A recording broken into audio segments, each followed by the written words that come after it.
Welcome to These Things Are Written on this Christmas Eve. And somehow I managed to have the reading that we have today is the one that was scheduled for Christmas Eve. I did not plan this. So if you come to church tonight, you will hear, or listen live stream, you will hear the Old Testament lesson read is the one we are reading today. It's amazing how God works that out sometime, even makes me look intelligent sometimes. So there we go. We're beginning with Isaiah chapter 9, verses 1 through 7 today. Remember that this continues on from all the way chapter 7, chapter 8, and through 12. This is really the climax of this section as well. Verse 1, however, really is a continuation of 8, and it is the bridge that closes up that wraps up the judgment and opens up the promise that is coming as well. But there will be no gloom for those who are in anguish. In the former time, he brought into contempt the land of Zebulun and the land of Naphtali. But in latter times, he has made glorious the way of the sea, the land beyond the Jordan, Galilee of the nations. Again, this connections now sets up and previews what is the joy that they're going to see, the excitement of this passage. Verse 2, the people who walked in darkness have seen a great light. Those who dwell in a land of deep darkness, on them light has shone. Oh, darkness first is light. The people who walked in darkness have seen the great light. We know that this is a fulfillment of Jesus that Jesus makes. John chapter 1 talks about the light coming into the world. Jesus himself calls himself the light of the world. Jesus is the coming one. He is the promised one that we see in Isaiah that is fulfilled through him. You have multiplied the nation. You have increased its joy. They rejoice before you as with the joy at the harvest, as when they are glad when they divide the spoil. The light coming brings the joy. The joy, as a farmer has when he brings in his harvest, and it is a good harvest, the joy that someone has with a job well done. It's a day of joy. For the yoke of his burden and the staff for his shoulder, the rod of the oppressor, you have broken as on the day of Midian. The day of deliverance has come. The oppression, deliverance from the oppressor. In the old days, that was Midian. But in the time when Jesus comes, it is not Rome. It's not the Assyrians or the Babylonians. The oppressor is the evil one. And when Christ comes to this earth on Christmas Day, as we celebrate tonight and tomorrow, it is the beginning of the end of the reign of Satan.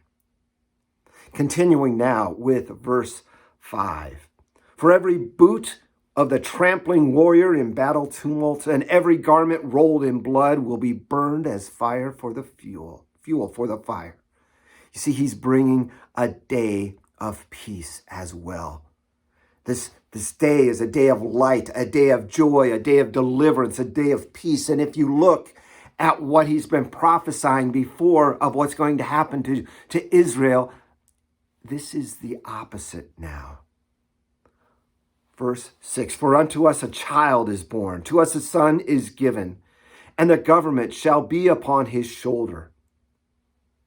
It is the birth of a child, Emmanuel, that's talked about in Isaiah chapter 7 and 8, is now being shown that it is this child that will be born.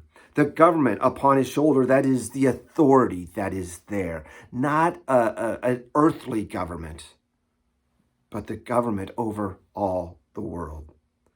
And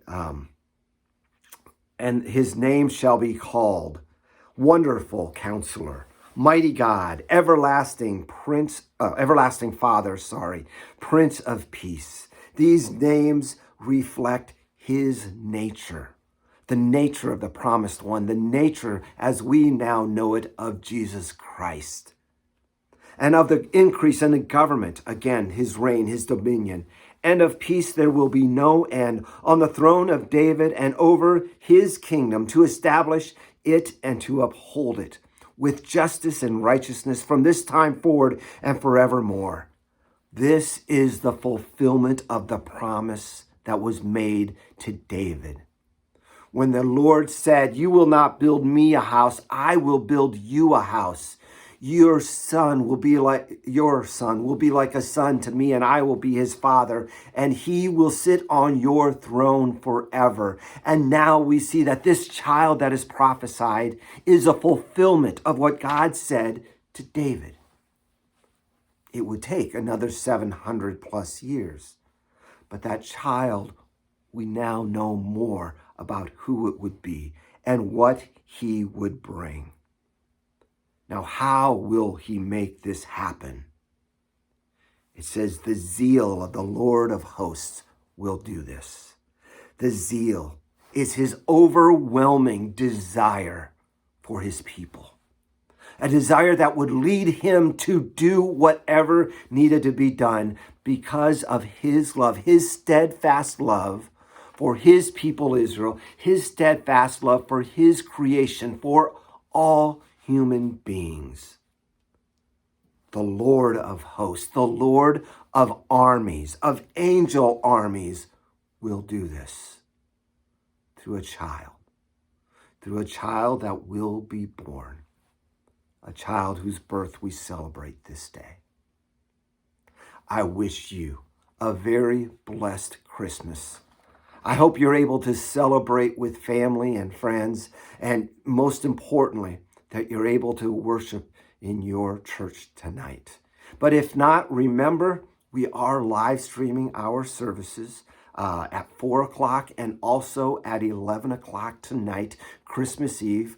If you're unable to make yours, I hope you can join us as we continue to celebrate the birth of our King. God bless.